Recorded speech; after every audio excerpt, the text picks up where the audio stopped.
The violet mosses of Terran's fungal forests closed around our squadron as we delved deeper into human territory.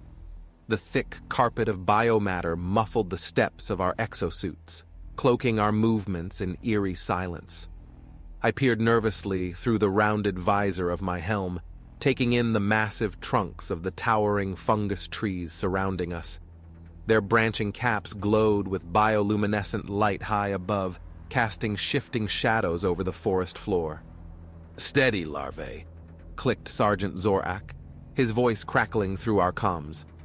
"We know these human worlds frighten you, but stand firm. The Hive Master would not have sent us if it did not compute we could triumph." The trooper to my left, Kelak, waved his blaster cannon uncertainly. "But where are the humans hiding? I do not enjoy this quiet." Zorak's mandibles clicked in irritation. "Use your auditory receptors. The humans are here, watching, waiting." I could sense the unease in my comrades, their eye stalks peering warily among the massive tree-like growths. This was not the open craters we knew on Xeron Prime. This was an alien world where dangers lurked unseen. Kelak leaned in close, his carapace brushing against mine. "This human forest, it unsettles me." He clicked nervously through our private channel. "It reminds me too much of the caves of Arthax, where Brood Brother Durik was lost." I waved a clawed appendage in understanding. "Stay focused, Kelak. The Hive Master would not lead us astray.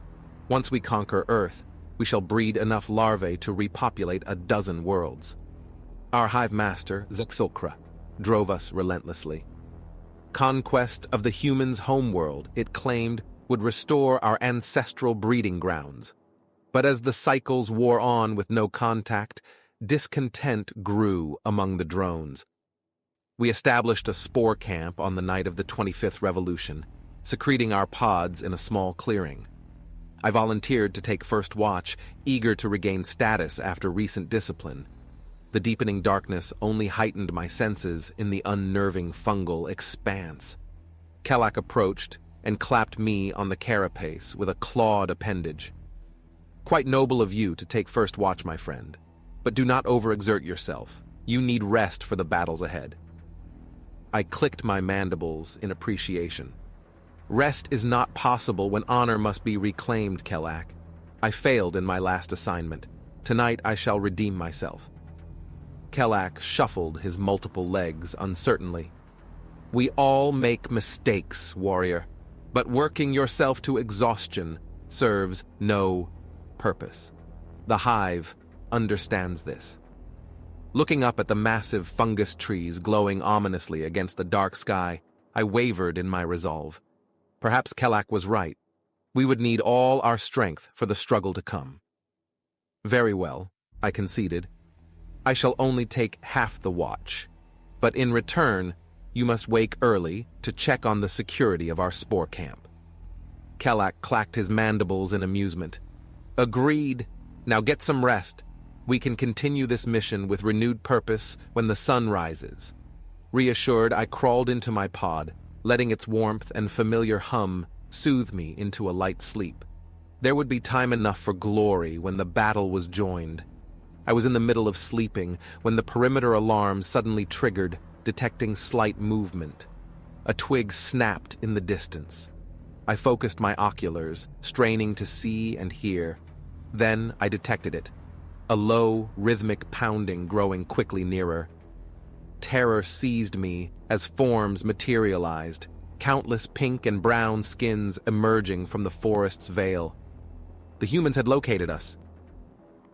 I scrambled from my pod, screeching alarms to rouse my squadron. Sergeant Zorak burst forth, blaster cannon ready.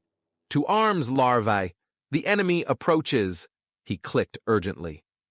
Kelak appeared at my side, extending a clawed appendage to help me stand. "Stay close to me, warrior," he buzzed. "We shall fight our way clear of this together." I nodded, hefting my plasma rifle as the slight figures drew closer through the violet undergrowth. Their small mouths spread in savage smiles, uttering guttural cries in their strange tongue.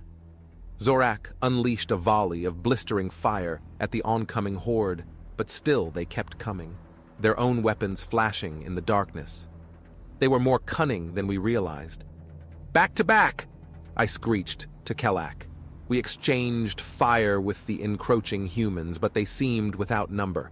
One of the hairless bipeds threw a small spherical object toward us. It landed at our feet and erupted in a blinding flash, disorienting our visual receptors. I felt Kellak slump against me as the humans renewed their fire. "Fall back!" Zorak clicked urgently. "Make for the Valley Gorge!" I grabbed the injured Kellak, half dragging his quivering body as we retreated downhill. The humans pressed their advantage, their shouts and gunfire echoing through the fungal giants. We reached the edge of a raging river, its current swollen by heavy rains. The humans had us trapped. Zorak turned and unleashed a barrage of covering fire. "Cross the river, larvae. It is your only chance." Obeying our sergeant, I pulled Kellak into the violent torrent. The icy water shocked my exoskeleton as we were whisked downstream. I glimpsed Zorak make his last stand amidst a hail of human fire before the forest disappeared from view. We slammed into the riverbank further downstream, clawing our way onto shore. Kellak was grievously injured, his life fluids seeping from multiple ruptures. "Stay strong, warrior," I clicked. "We shall endure this yet." But as I examined his wounds, I knew there was no hope of survival. The Hive had failed us this day. We were the last drones standing. Kellak's eye stalks flickered as his vital fluids drained away, yet he clung stubbornly to life. He grasped my claw in his trembling appendage. "The humans?" He clicked faintly. "They fight with a ferocity I have never witnessed. It is as if some dark force dwells within them." I scanned his injuries helplessly, wishing I possessed the knowledge to mend such harm. "Stay strong, warrior. Do not give in to defeat." Kellak's mandibles flexed slowly as he fought to speak. In the ancient texts, it was foretold the humans have a demon inside them. His grip weakened on my claw. "But even demons can be slain." With that, his eye stalks went dark, his broken body falling limp. I lowered his head sadly to the ground. Kellak had been a fine warrior. I would see his prophecy fulfilled.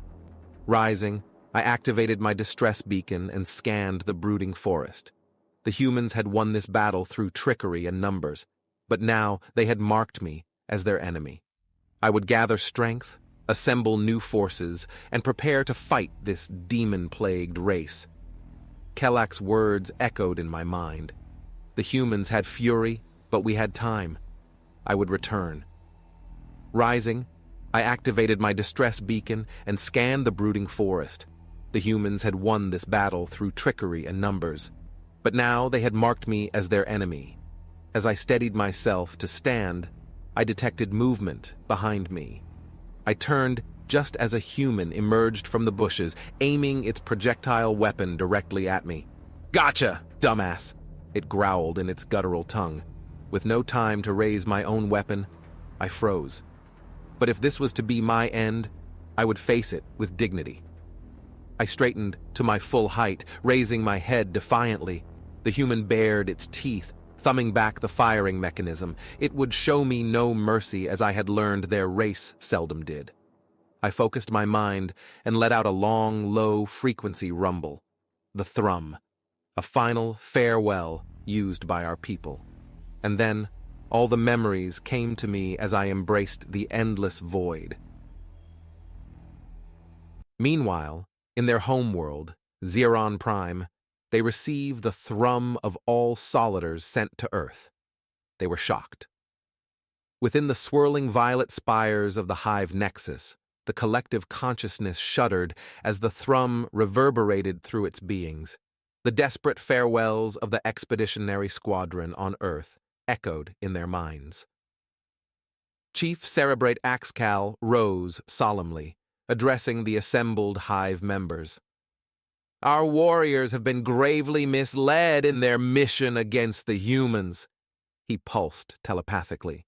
They trusted unfounded ambitions of conquest. An anxious rustling spread through the congregation as Axcal continued. We must remember the ancient texts which foretold of a dangerous and cunning race on the third planet, one marked by individuality, ingenuity, and ruthless violence. The Cerebrate opened a psychic vista, revealing glimpses of humanity through the lost drones' memories, their weapons discharging in brilliant flashes, their faces contorted in savage exhilaration as they overwhelmed the squadron. Our warriors were as larvae to them, Axcal intoned grimly. As the texts warned, the Hive mind is alien to the humans. They cannot be assimilated, only avoided or destroyed.